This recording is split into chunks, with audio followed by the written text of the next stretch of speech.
Arsuz'da mısınız bugün? Evet.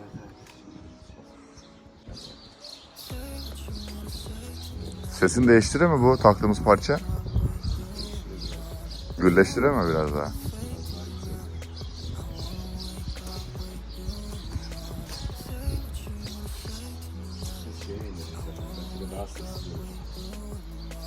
Neden dolayı? Ha evet. Tok çıkacak diyelim. Çok avantajlı olacak. Faydası olacak. Ne kadar faydası olur onu kullanacak. Evet.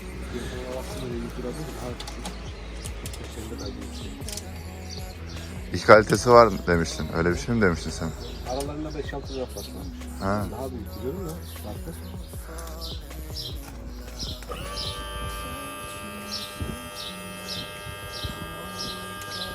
Önce bizim işi yapmanın bir şey var.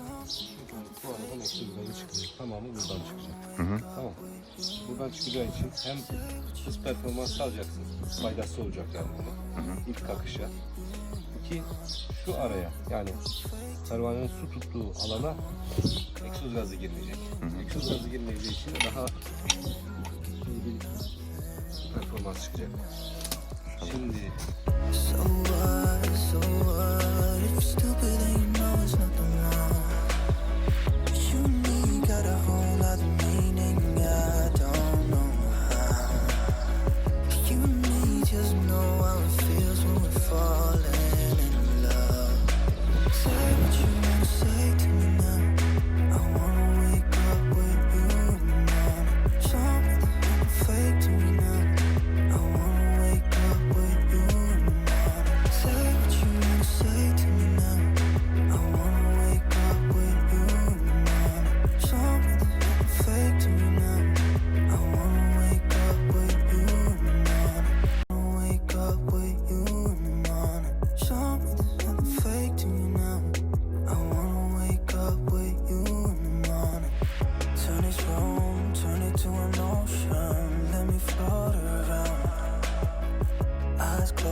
Herkese merhabalar.